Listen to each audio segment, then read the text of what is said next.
शिक्षण हे केवळ गुण मिळवण्याचे माध्यम नसून व्यक्तिमत्व घडवण्याची प्रभावी शक्ती आहे. मोठे ध्येय गाठण्यासाठी सातत्यपूर्ण प्रयत्न, सकारात्मक दृष्टिकोन, आत्मविश्वास, जिद्द आणि कठोर परिश्रम आवश्यक असल्याचे प्रतिपादन आमदार आशुतोष काळे यांनी केले. राष्ट्रवादी काँग्रेस पार्टी कोपरगाव यांच्या वतीने कलश मंगल कार्यालय येथे 10वी-12वी तसेच विविध स्पर्धा परीक्षांमध्ये यश मिळवलेल्या गुणवंत विद्यार्थ्यांचा गुणगौरव सोहळा रविवार उत्साहात पार पडला. यावेळी सुप्रसिद्ध हास्यकवी अशोक नायगावकर प्रमुख उपस्थित होते. आमदार काळे म्हणाले की गुणवंत विद्यार्थ्यांचा गौरव केल्याने त्यांना पुढील यशासाठी प्रेरणा मिळेल. विद्यार्थ्यांनी केवळ पद आणि संपत्तीसाठी नव्हे तर देशाच्या उभारणीसाठी ज्ञानाचा उपयोग करावा. मोठे होताना आपल्या मातीशी नाळ जोडून ठेवावी असेही त्यांनी सांगितले. यावेळी अशोक नायगावकर यांनी स्पर्धेच्या युगात शिक्षणाबरोबरच कला जोपासण्याचे महत्त्व अधोरेखित केले. मराठी भाषा जपण्याची जबाबदारी सर्वांची असून महाराष्ट्राची संस्कृती आणि मराठी अस्मिता जपली पाहिजे असे त्यांनी सांगितले. कार्यक्रमास विविध संस्थांचे पदाधिकारी, राष्ट्रवादी काँग्रेसचे कार्यकर्ते, विद्यार्थी, पालक आणि नागरिक मोठ्या संख्येने उपस्थित होते. तुम्हाला गरम होतंय मला मान्य आहे, पण अजूनही आवाज येतोय ना? कमी झाला आवाज?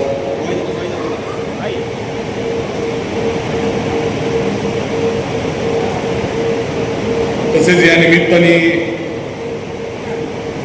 या ठिकाणी उपस्थित असलेले माझे कारखान्यातील सहकारी, कारखान्याचे व्हाईस चेअरमन प्रवीण शिंदे, राष्ट्रवादी काँग्रेस पार्टीचे तालुका अध्यक्ष चारुदत्त शिंगर,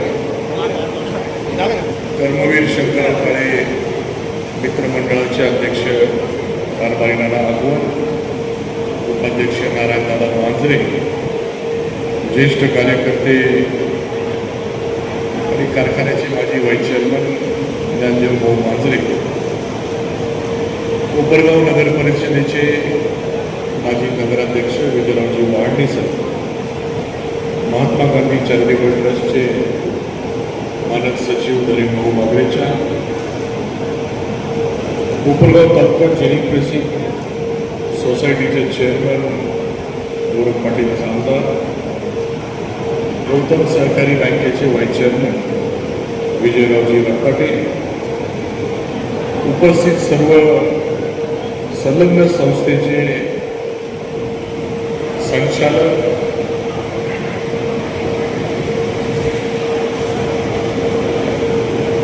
मार्केट कमिटी आणि नगरपालिकेतील सर्व नगरसेवक, सदस्य, राष्ट्रवादी युवक काँग्रेसचे तालुका अध्यक्ष शशिकांतजी देवकर, सर्व गुणवंत विद्यार्थी विद्यार्थिनी, त्यांच्या समवेत आलेले सर्व त्यांचे पालक,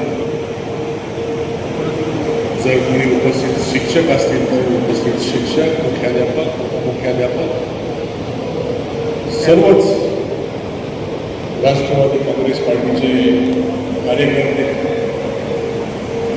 मी सुरुवातीलाच आपले 10वी आणि 12वी जे विद्यार्थी यांनी यश मिळवलं या सर्वांचं मनापासून अभिनंदन करतो, त्यांना शुभेच्छा देतो. जे काही आपण साध्य केले, ज्या कारणासाठी आपला सत्कार होतो, नुसता सत्कार नसेल, करण्याचं काम नसेल, आपण जी काही मेहनत, जिद्द आणि चिकाटी, जे आपण स्वप्न पाहिजे याचा सन्मान या ठिकाणी आपण करतोय. हा जो काही टप्पा 10वी आणि 12वी आहे, आयुष्यातला महत्वाचा टप्पा. या टप्प्यामध्ये आपण जी काही मेहनत घेतो, जी काही अभ्यास करतो, ते आपण भविष्य त्या ठिकाणी पुढे केलं असतो.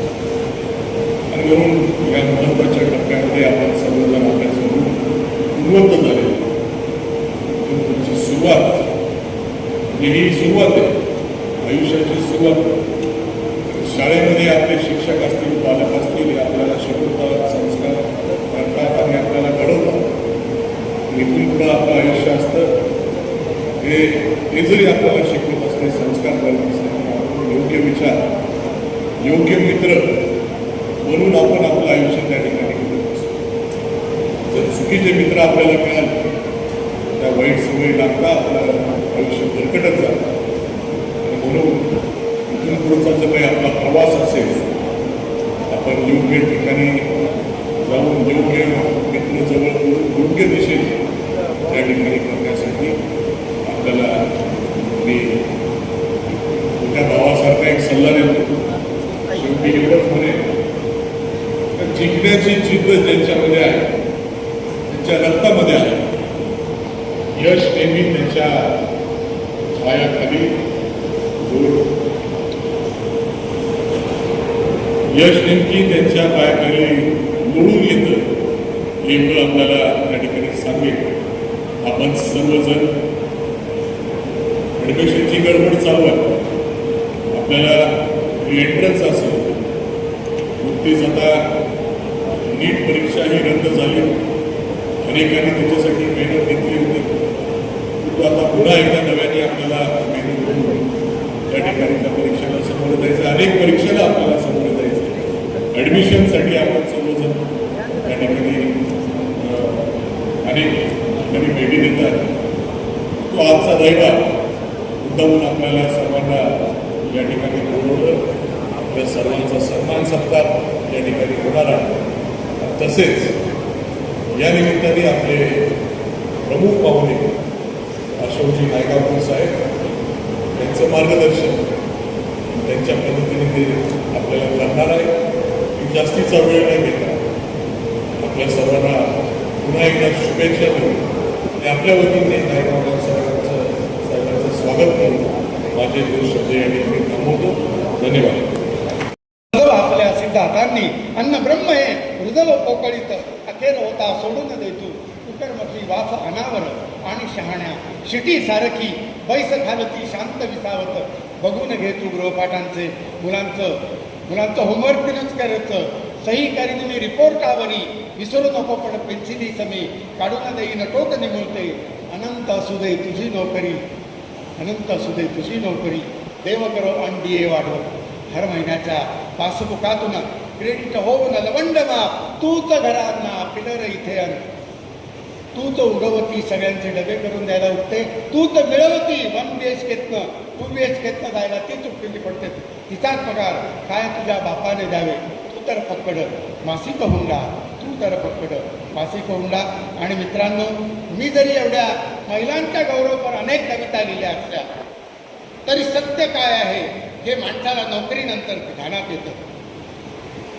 मी जेव्हा रिटायरमेंट घेतली त्यावेळेला माझ्या ध्यानात आलं की महिलांइतकं क्रूर या जगामध्ये काही नाही. महिलांइतकं क्रूर या जगामध्ये काही नाही. बघा तुम्ही म्हणाल हे कसं तुम्हाला एवढं बोलवलं हे असलं बोलायला बोलवलं आम्ही. बघा आपल्याकडे काय असतं एक बॉलपेन आहे हो. महिलांच्याकडे लाटणं उलटणं रवी फेकून मारायला केवढी आयुध आहे. पुरुष हा अत्यंत हळवा हृदयाचा असतो. बघा मेथीची जुडी असते ती आपल्याला निवडायला दिली आपण असा प्रयत्न करतो तिची गाठ सोडायचा सुटत नाही. महिला बघा अशी बोटं आत घालून ठसकन तोडतात. कलात्मकता नसते त्यांच्याकडे. पुरुष हा अत्यंत हळवा हृदयाचा. आपण ती काडी मेथीची काडी घेतो हे पान तोडू का हे पान तोडू. घरात काम करताना पुरुषांना घाई नसते. महिला एकदम धावपळीत काम करतात. आम्हाला विवेकबुद्धी आहे पान कशाला तोडायचं निसर्गानं दिले. महिला बघा पाणी एकीकडे काड्या एकीकडं 10 मिनिटात त्या मेथीची वाट लावतात. नारळ बघा कसा खोवतात हृदय खोवतायत असं वाटतं. आपण बघू नाही शकत. मला नारळ खोवायला दिला मी तो नारळ हातात घेतला पण विळीवर कसं बसायचं माहीत नाही. मी उलटा बसलो विळीवरती. त्या स्वयंपाकघरामध्ये किती क्रूर गोष्टी चालतात त्याचं विवेचन महिला ही गोष्ट लिहूच शकत नाही. कविता त्याच्यासाठी हळवा हृदयाचा पुरुषच जन्माला यावा लागतो. बघा तुम्ही लिहूच शकणार नाही. गळ्याशी नख खुपसून अंदाज घेत क्रूरपणे त्वचा सोलली जाते आहे दुधी भोपळ्याची. दुधी हलवा करायला ते कसं साल काढतात तो प्लॅस्टिक सर्जरीसारखं. आम्ही बघा आपण बाजारात जातो आपण असं काय दुधी भोपळ्यात बारीक लव असते हात फिरवावा असा वाटतो. बघा तुम्ही महिला बघा त्या देठाच्या तिथे नख खुपसून बघतात निबर आहे का काय आहे बघायला.